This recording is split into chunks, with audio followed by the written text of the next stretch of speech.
आज का विषय है धर्मशास्त्र का सार गायत्री। गायत्री महामंत्र एक अगाध समुद्र है जिसके गर्भ में छिपे हुए रत्नों का पता लगाना सहज कार्य नहीं है। इस महासागर में से सभी ने अपने अपने प्रज्ञा, योग्यता और आकांक्षा के अनुरूप रत्न निकाले हैं, पर उस अक्षय भंडार का पार किसी को नहीं मिल पाया है। गायत्री के एक एक अक्षर और एक एक पद में कितना गहरा ज्ञान सन्निहित है, इसका पता लगाते हुए जो जितना ऊंचा विद्वान है उसे उतनी ही कठिनाई होती है। अनेक ऋषि महर्षियों ने गायत्री मंत्र के प्रत्येक अक्षर पर विशेष व्याख्याएं की हैं और अपने अपने दृष्टिकोण के अनुसार गायत्री के पदों के अर्थ निकाले हैं। वे अर्थ इतने अधिक विस्तृत और इतने मर्मपूर्ण हैं कि इन थोड़ी पंक्तियों में उन्हें खुलासा प्रकट नहीं किया जा सकता। इन पंक्तियों में गायत्री मंत्र का सर्वसुलभ अर्थ संक्षिप्त रूप से लिखा जा रहा है, जिससे उसके सामान्य अर्थ को सुविधापूर्वक समझा जा सके। आइए पहले गायत्री मंत्र के एक एक शब्द का अर्थ करें। गायत्री मंत्र को पहले हम समझें। यहाँ पर गायत्री मंत्र बोला जा रहा है। ओम भूर्भुवः स्वः तत्सवितुर्वरेण्यं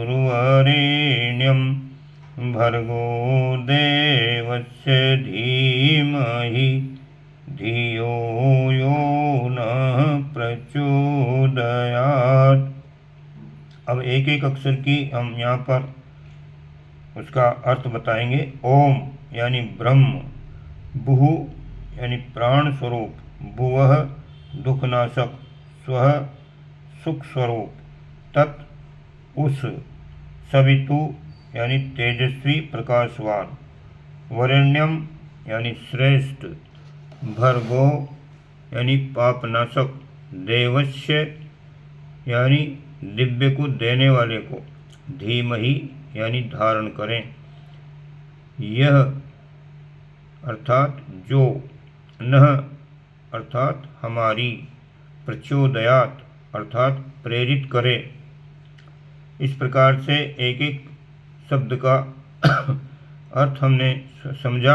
अब इसका मिला करके एक ही अर्थ में जो है इसका अर्थ निकलता है, वो इस प्रकार है। उस प्राण स्वरूप, दुखनाशक, सुख स्वरूप, श्रेष्ठ, तेजस्वी, पापनाशक, देव स्वरूप परमात्मा को हम अंतरात्मा में धारण करें। वह परमात्मा हमारी बुद्धि को सन्मार्ग में प्रेरित करे। इस अर्थ का विचार करने से उसके अंतर्गत तीन तथ्य प्रकट होते हैं।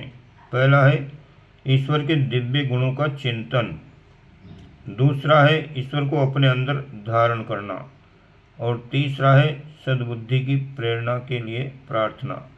ये तीनों ही बातें असाधारण महत्व रखती हैं। मनुष्य जिस दिशा में विचार करता है, जिन वस्तुओं का चिंतन करता है, जिन तत्वों पर ध्यान एकाग्र करता है, वे सब धीरे धीरे उस चिंतन करने वाले की मनोभूमि में स्थित और वृद्धि को प्राप्त करते जाते हैं। विचार विज्ञान का विस्तृत विवेचन तो कहीं अन्यत्र करेंगे, पर उसके सारभूत सिद्धांतों को हमें समझ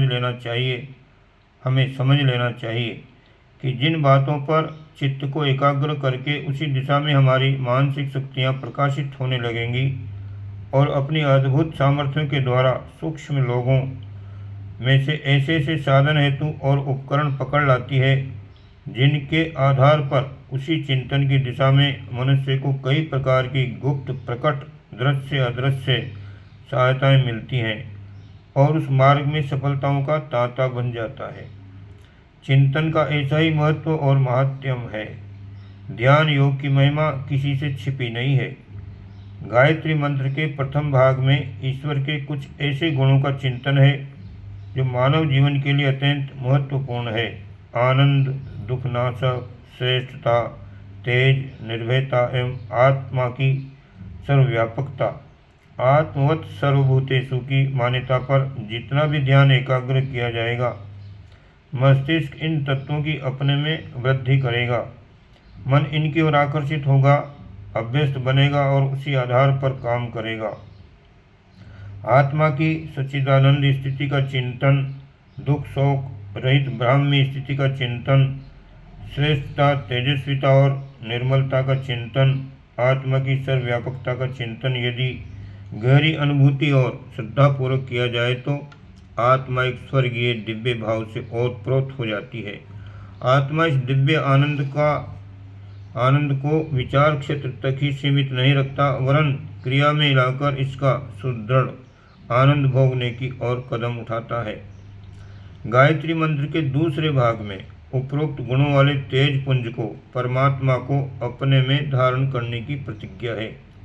इन दिव्य गुणों वाले परमात्मा का केवल चिंतन मात्र किया जाए सो बात नहीं, वरन गायत्री की आत्मा का सुदृढ़ आदेश है कि उस ब्रह्म को, उस दिव्य गुण संपन्न परमात्मा को अपने अंदर धारण करें, उसे अपने रोम रोम में ओतप्रोत कर लें, परमात्मा को अपने कण कण में व्याप्त देखें और ऐसा अनुभव करें कि उन दिव्य गुणों वाला परमात्मा हमारे भीतर बाहर आच्छादित हो गया है और उन दिव्य गुणों से उस ईश्वरीय सत्ता में अपना अहम पूर्ण स्वरूप से निमग्न हो गया है। इस प्रकार की धारणा से जितने समय तक मनुष्य ओतप्रोत रहेगा उतने समय तक उसे भूलोक में रहते हुए भी ब्रह्मलोक के आनंद का अनुभव होगा। ये अनुभव इतना गंभीर है कि आगामी जीवन में बाहरी आवरणों में उसका प्रभाव पड़े बिना नहीं रहता। उसमें सात्विक तत्वों की मंगलमयी अभिवृद्धि न हो, ऐसा नहीं हो सकता। गायत्री मंत्र के तीसरे भाग में परमात्मा से प्रार्थना की गई है कि वह हमारे लिए सद्बुद्धि की प्रेरणा करे, हमें सात्विक बुद्धि प्रदान करे, हमारे मस्तिष्क को कुविचारों, कुसंस्कारों से, नीच वासनाओं से, दुर्भावनाओं से छुड़ाकर सतोगुणी रितंबरा बुद्धि से, विवेक से, सद्ज्ञान से पूर्ण करे। इस प्रार्थना के अंतर्गत बताया गया है कि प्रथम भाग में बताए हुए दिव्य गुणों को प्राप्त करने के लिए, दूसरे भाग में बताई गई ब्रह्म धारणा के लिए और तीसरे भाग में उपाय बता दिया गया है कि अपनी बुद्धि को सात्विक बनाओ, आदर्शों को ऊंचा उठाओ, उच्च दार्शनिक विचारधाराओं में रमण करो और अपनी तुच्छ तृष्णा एवं वासनाओं के इशारे पर नाचते रहने वाली कुबुद्धि को मानस लोक में से बहिष्कृत कर दो। जैसे जैसे बुद्धि कलमश दूर होगा वैसे वैसे दिव्य गुण संपन्न परमात्मा के अंशों की अपने आप वृद्धि होती चली जाएगी और उसी अनुपात से लौकिक और पारलौकिक आनंदों की अभिवृद्धि होती जाएगी। गायत्री मंत्र के गर्भ में सन्निहित उपरोक्त तथ्य में ज्ञान, कर्म, उपासना तीनों है।